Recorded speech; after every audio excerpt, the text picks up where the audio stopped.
Welcome back to Atypical Talk. This is a podcast where we have conversations that illuminate the intersection of faith, culture, and the common spaces of our humanity. I'm Abby.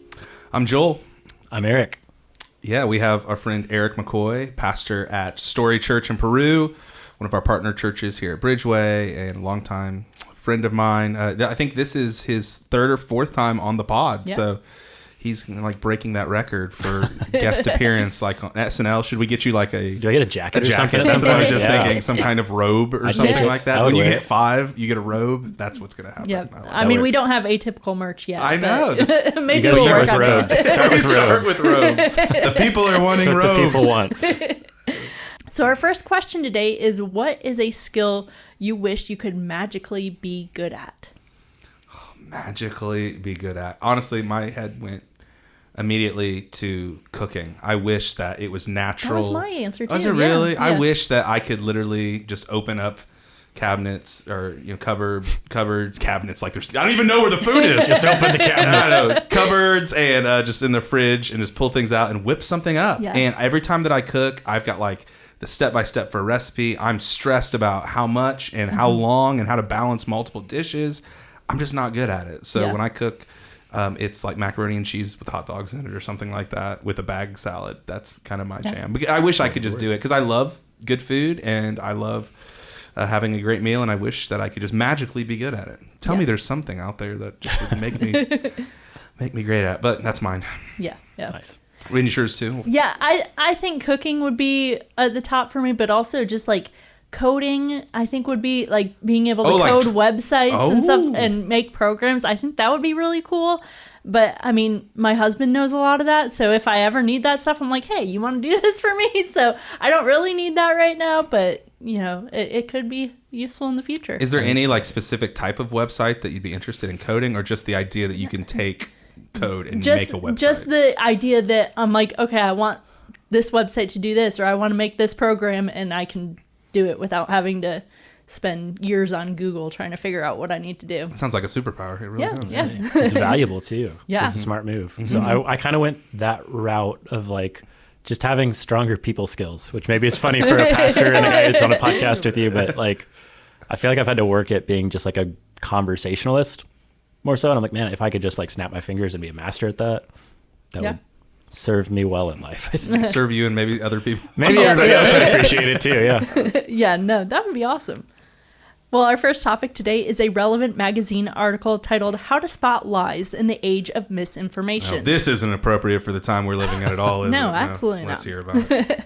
The rise of misinformation has made it harder than ever to figure out what's real and what's not online, especially with the growing influence of artificial intelligence. AI-generated content has made it easier for false information to spread quickly, with some bots designed specifically to churn out fake news and misleading articles.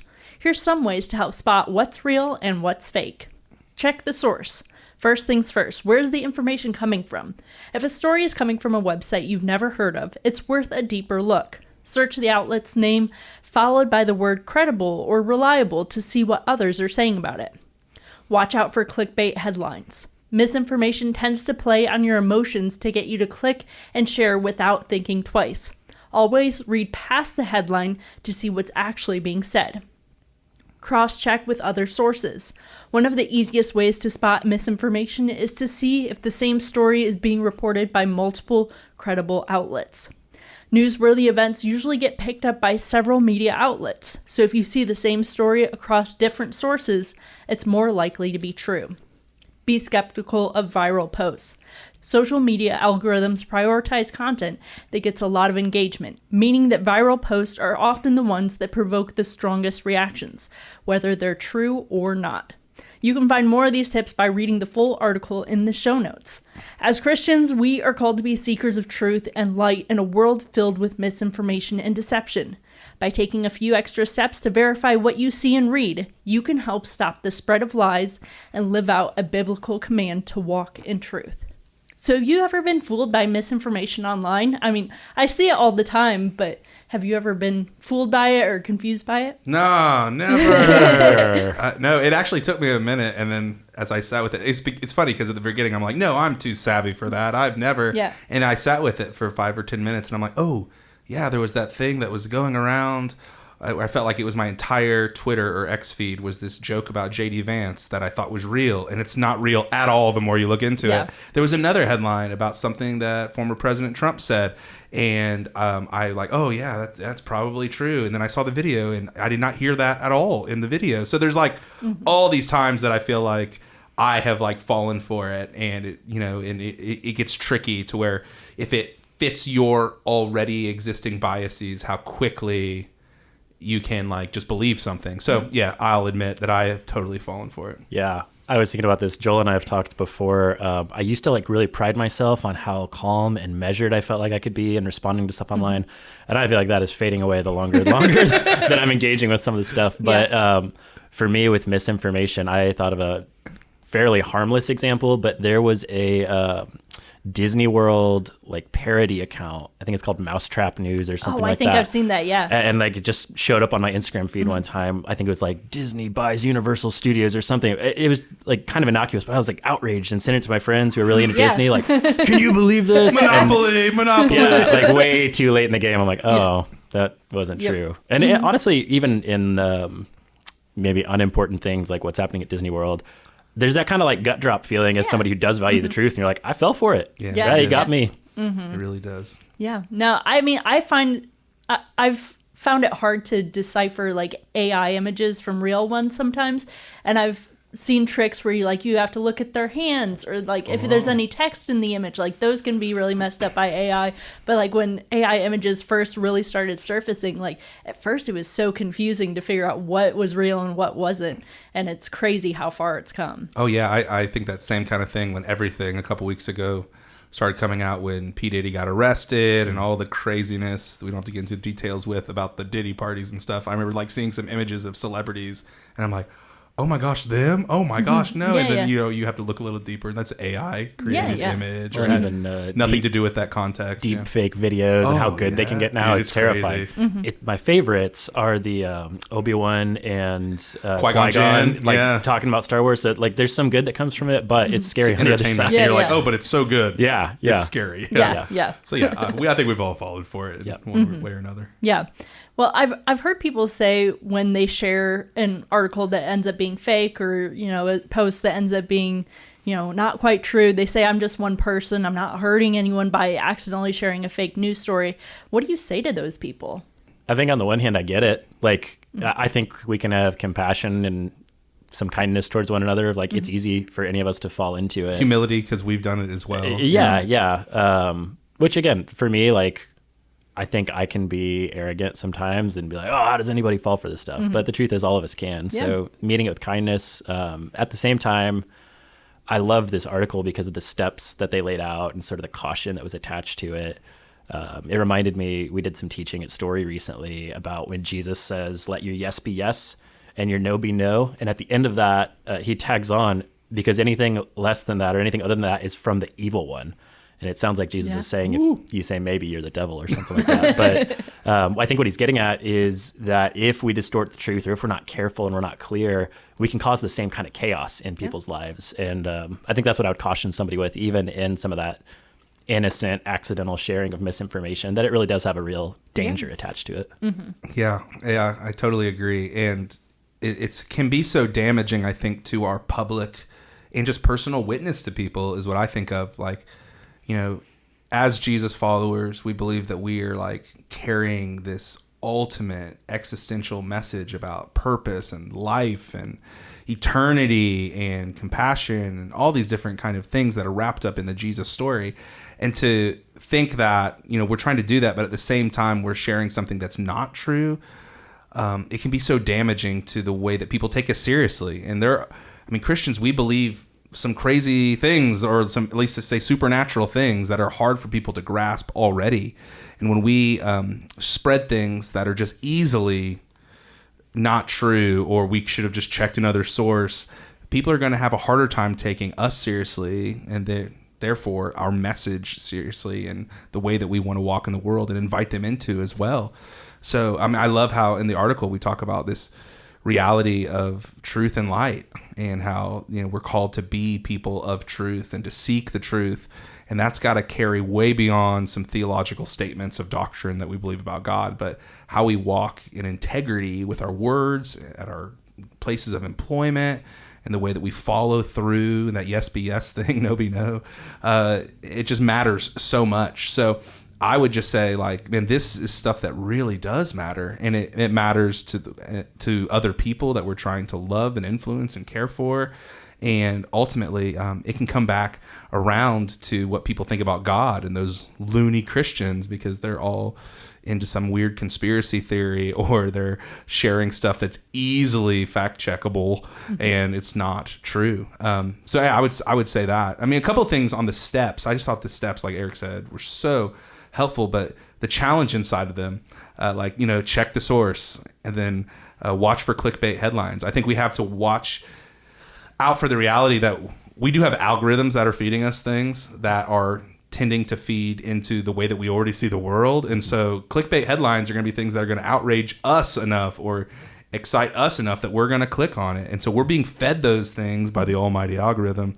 So I think to slow down and like ask questions is so hard for us in our click fast think second world, right? I was reminded, I am not a member of the Rotary Club, but I've been around some... You say that like it's a cult. Some Rotarians. Yeah, well, it's going to feel even more like one when I say what I'm about to say, but it's a nonpartisan, non-faith-based community organization. But they have these 4 points that they use as basically a grid to assess things with. It's, is it true? Is it fair to everyone involved? Is it beneficial, and does it promote goodwill? Oh, that's I'm like, man, that's simple so grid. When I heard that, I thought there's something to that. Yeah. And I think it could play out in this arena too. It's so good, because oftentimes, especially when you said like, is it fair and beneficial? Like, I think so often the way that we're fed information and news is, does it lead to conflict? Does it rile up one side against the other? Does it tick somebody off? Like, outrage is this currency that we've got to like run everything off of. So that, man, that's so good. Way to go, Rotarians. They're Is on that what it. you say, Rotarians? Rotarians. I don't know if that's accurate, but I love it. And I just think like the idea of cross-checking with other sources, on my tabs on my Safari web browser on my laptop and my phone, I've got a couple tabs for news, and they are ideologically not the same. I have one for CNN and I have one for Fox News. And oftentimes when something comes across news-wise, and I see it on Fox News, I will immediately go check and see if it's a trending thing or if it's a headline on CNN or MSNBC, because one way or another, there's a prioritization of what's important and what's going to tick people off. And so I think that's just a great thing to do. And then also, like, if you're at a website that says something like conservativetears.com and that's the source, or liberalcrybabies.com or whatever, like, you're just probably not getting the top-notch journalism that you need to be sharing something around. So I mean, there are many times with family members and people, they're like sharing something to me and I'm like, dude, you just have to look at the website. Like, it is not the fairest argument that can be made in this one thing. I think overall for me, as I think about this and just how like I can grow in this, I think slowing down and not being reactionary and not just responding, but actually slowly thinking through what I'm being fed through the algorithm and asking more questions about it before I go send it to some of my friends and stuff like that. I think that's helpful. That's what I'm thinking about for me, is just I've got to slow my roll a little bit before I get so caught up in what I'm being fed to be honked off about today. Yeah. Our next article today is a USA Today article titled "A Mystery That Gripped the Internet for Years Has Been Solved. Meet Celebrity Number 6." 5 years ago, a Reddit user posted a picture of cloth that featured pop art style renderings of 6 faces of recognizable celebrities, including Jessica Alba, Ian Somerhalder, Orlando Bloom, etc., stating that the cloth was bought in 2009, but one face stumped the poster and everyone who came across the post. That post sparked the search for who Reddit users named Celebrity Number 6. A subreddit dedicated entirely to identifying Number 6 was soon created, compiling information from thousands of users. Years of investigation produced countless posts, videos, searches, hand-recreated photos, and beyond. Still, nobody could produce a solid answer. One user, just in the past month, took the photo and made it as photorealistic as possible and did a reverse image search, which brought him to a Spanish model by the name of Leticia Sarda.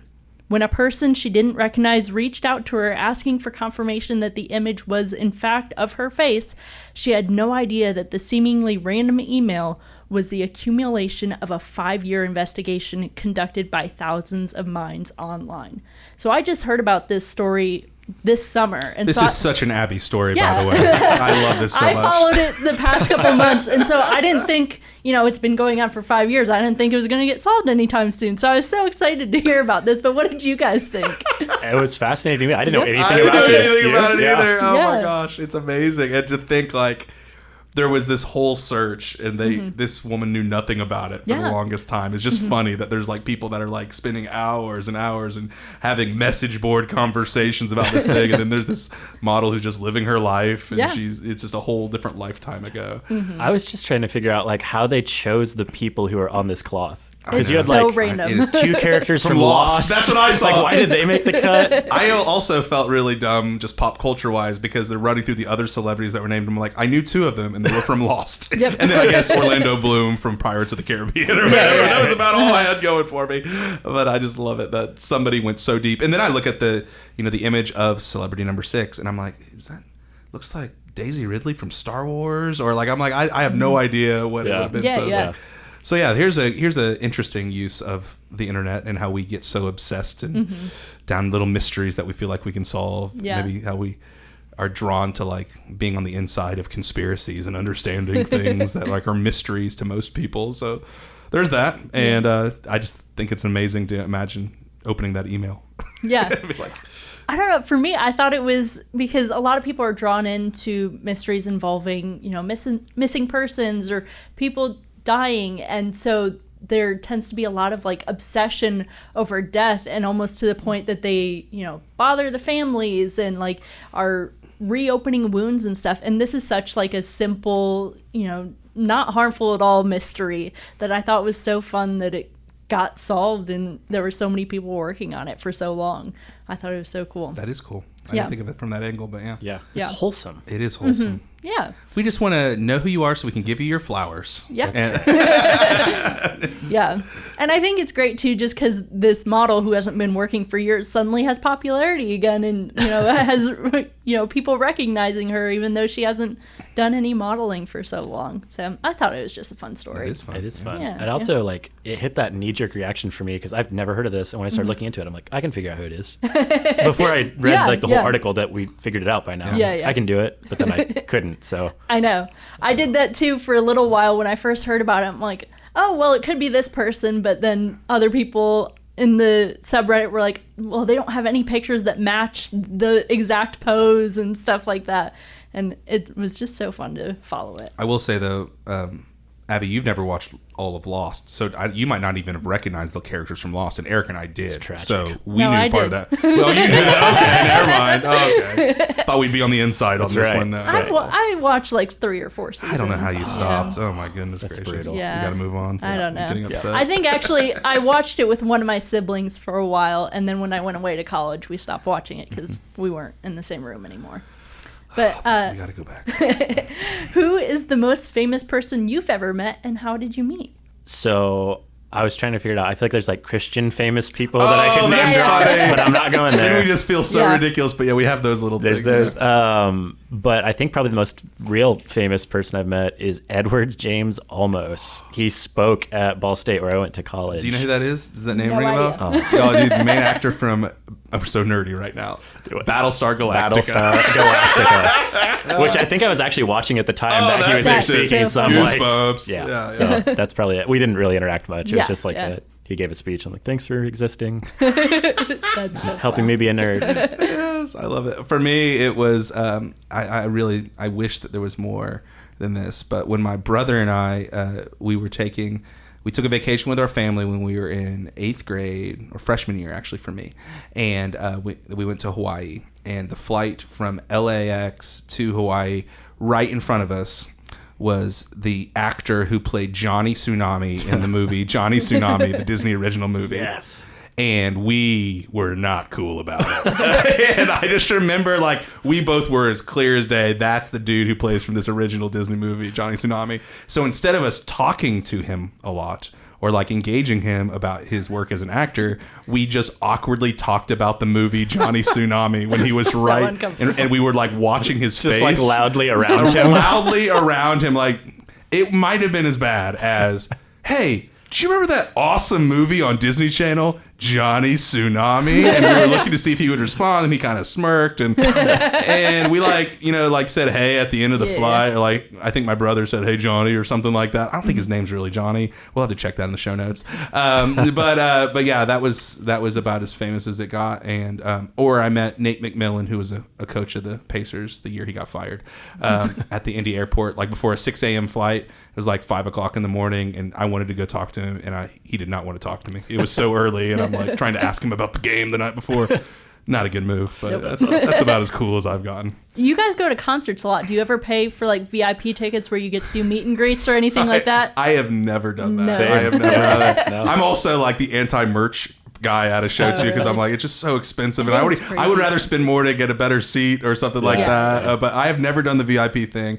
So every now and again I get a little jealous of the experience, but then they always say don't meet your heroes. Yeah, there's that kind of thing too. True. But yeah, No, what about you? Mine was a concert. Christian famous. Both Christian. Like, he started out Christian famous. Okay. It was NF at one of his very first concerts, and the only reason I went and met him is because my friend thought he was really cute, and she goes, "We need to go get a picture with him." And so I have a picture with NF like when he first got started, and had no idea that it was him until like years later when like he was really trending on like public radio and mainstream radio stations and stuff. And I was like, wait a second, I think I met this guy. I know him. Yeah. That's so crazy. And he plays Deer Creek. Like, he sells out amphitheaters now, which is kind of crazy. Yeah. No, he was just a kid back then. Was he nice? Was it a nice interaction? Like a friendly interaction? Yeah. I mean, he seemed nervous. Like, this was one of his first shows, so I think he was a little nervous meeting people. Knew him before. Yeah. I remember I saw one of my favorite bands, the second best Irish band, Snow Patrol. I had buddies that we went to Cincinnati and saw this band, Snow Patrol. You might know them from that Chasing Cars song, which is not even one of the best songs. But anyway, they were playing this little club of like 500 people, and there was this little redheaded dude in a hooded sweatshirt that opened for Snow Patrol, and it was just him and an acoustic guitar. And he, like, by the halfway through the set, no one was paying attention, but by the end, everybody was freaking out about him. Mm-hmm. And at the end he said, "Hey, my name's Ed Sheeran." And then the next year he headlined the like Olympics in London. I'm like, what is happening right now? I saw this little dude, and it was like the craziest thing. And he was just hanging out at the merch table in between like the opening, and like he ended up being one of the biggest pop stars in all history. It's crazy. Nuts, right? So that's awesome. A little brush of fame, I guess. There you go. Our final article today is a CBS News article titled "Missouri Executes Marcellus Williams Despite Questions Over Evidence After Supreme Court Denies Final Bid for Delay." Marcellus Williams was sentenced to death row after the stabbing of Felicia Gale in 1998. Williams' attorney said DNA experts who reviewed the results determined that he was not the source of DNA found on the knife. The victim's family opposed the execution. Jurors who originally sentenced him to death now oppose his execution, and the prosecutor's office that convicted and sentenced him to death has now admitted they were wrong. After multiple delays that involved reviewing evidence and attempting to prove his innocence over the last decade, the Supreme Court rejected requests to further delay the execution. Williams was executed by lethal injection on September 24th. This one broke my heart. So what did you guys feel when you heard about this? Just gutted. Yeah. Just feels like injustice in the realm of where there should be justice, and just makes you feel helpless and sad and then angry for me. Mm-hmm. I think for this one, all of that. And then it's almost like a good wrap up for some of the other conversations we've had, because I had seen this headline going around and knew a little bit about it, but as I knew we were talking about it, looked further into the case and some of the evidence, and it's not as black and white as it seems, even with these headlines. And so it kind of made me go, wow, I had the outrage reaction, and then I had this like, ugh, what do you do with all of this? Like, it's a mess, no matter. Yeah. I mean, it hurts knowing that a case as black or as gray as this was, that it gets a black and white response. Yeah. That they would still go through with it. Yeah. Yeah, and that's it's interesting about the death penalty, and I know we've talked about the death penalty on the pod before, and people, have different convictions about that. But for me personally, like, I just can't hold space for supporting this as a policy for many reasons, mostly because of the way that I understand following Jesus and restoration instead of punitive decisions. But then there's just like the really practical realities of what I think we've seen in our country as we've instituted the death penalty, and how often we've gotten it wrong, and we realize it after the case. Like that gray reality is like, gosh, why are we doing something that is irreversible when the gray reality and the gaps are so common? The Equal Justice Initiative, ran by Brian Stevenson, a brilliant lawyer, they've done some stats about the errors that we've had just in our country over the last since 1973. But 200 people have been exonerated and released from death row since the death penalty has been reinstated. And there's only been 1,600 people that have been executed since 1973. So 1 in 8, there has been some kind of inaccuracy, inadequacy of defense, or dispute on the evidence that leads to that. It's like, in what other realm of public policy would we get it wrong 1 out of 8 times and still go with it? We probably don't want to know. That's what Well, I just feel like 1 out of 8 is so strong. Bad. Like if 1 out of every 8 bananas killed somebody, would we have bananas in anything? Like, it's just like that reality of something where there can be gaps in the evidence and gaps in what people say at one point, say another time, where there can be so much that can change and so many things that are in the darkness that can come to light later. I just don't feel like this has got to be, this is just not the answer. And beyond that, I mean, one of the original reasons in 1973 that the death penalty became public policy again in America was that we thought it was going to be a deterrent for violent crime. Like people that are murderous or in that line of work where there would be murder being a part of their story, they'll not do it because the death penalty will scare them out of it. That's just not true. Like people that are living in that line of work and working in jobs where there's murder, they're living under the threat of murdering, them dying every day. So death penalty 30 years down the road, through all the appeals process and stuff, is not going to be the answer. And it hasn't been the answer as a deterrent. So I just, it breaks my heart, and it just leads me to hope that we've got to like have a bigger imagination for how to deal with these cases. And like you said, Eric and Abby, like you said, when there's so much gray, how in the world can we come to something that is only black and white after a history of getting it wrong way too often? And I think it really begs the question, like, what is just? What is justice in all of this? It's, again, not as simple as maybe we want it to be. Yeah. I mean, I felt really helpless when I heard this. So what can we do in situations like this where we have no authority, no influence, no way to stop what was going to happen? I wrestled with that as well, because like for someone who has strong opinions about it, I wrestled with like, okay, what do you do about it outside of let your strong opinions be known and try to convince people that your strong opinions are the right opinions, which I enjoy doing and I will continue to do. But it's, there's got to be more than that too. And I mean, for me personally, I followed the Equal Justice Initiative on Instagram for a while. So I hear when there are things coming up around the country. And specifically looking into Indiana, we have 8 people that are on death row currently, and thinking through like what those cases mean and what are ways to let your voice be heard when it's time to say something. But Equal Justice Initiative is a really great organization. I know that Amnesty International at amnesty.org also does a lot of work organizing people to let their voices be heard on this issue of the death penalty. They're going to be definitely on the more anti-death penalty thing. But if you are leaning in that direction, these are places that I think you can let your voice be heard in that way. But no, it's not simple, and it's not something that gets a lot of headline unless it's something that happens near you, or these cases that seem to be so complicated come up. It is those interesting things, since 1973, only 1,600 people had been executed. You know what I mean? Like in my head, a country that has the death penalty as the ultimate punishment for violent crime, I would have thought that there'd been a lot more than that. You know, I mean, not that 1600 is nothing, but like since 1973, it's not a absurd amount of people. And so it's kind of complicated when it doesn't pop up all the time. Yeah. I think to your question, like where it feels like we don't have authority, where we don't have influence, obviously at a large scale, that there could be some truth to that.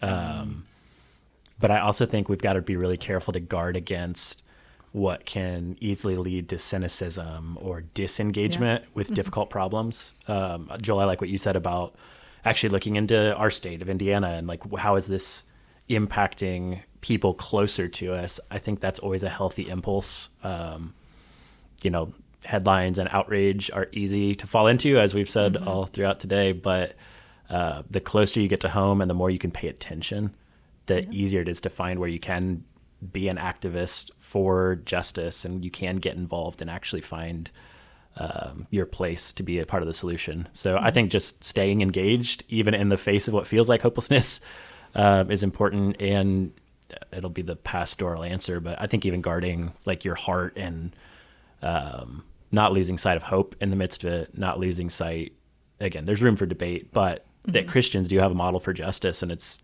redemptive at the end of the day. And we can't let go of that even in the face of tragedy and what seems like a setback. Eric got all pastoral over here, and it got me thinking pastoral again too. Like, I think it's a really easy thing. Think about things we can do right now in the light of these situations. It's a really easy thing to have, you know, everything up and like being angry about these big cases where vengeance seems to be the answer that is used by the state. But I think it really begins with us looking at our own relational circles and not feeding vengeance and revenge and anger and punishment in our relationships first. Like maybe that's the first step, is like, instead of just thinking about these big cases that happen every now and again, but if we're going to be people that like follow the way of Jesus, what does it mean for us not to hold grudges with family members, with people that maybe we used to be friends with, people that hurt us in the here and now?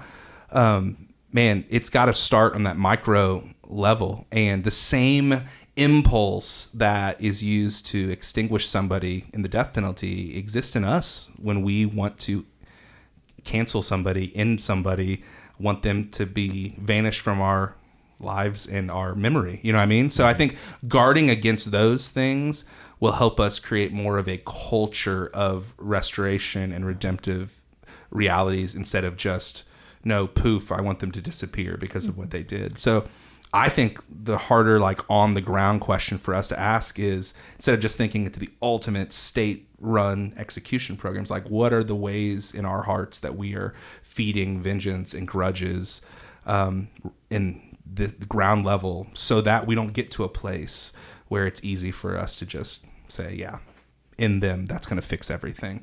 We've got to be people on the ground that are marked by forgiveness, people that receive forgiveness. We should be the first ones to offer it, and sometimes we need to be reminded of that. Yeah, that's good. You know, if I can tag one other thing on there. We're just two pastors here. Boom, tag, boom. One more thing.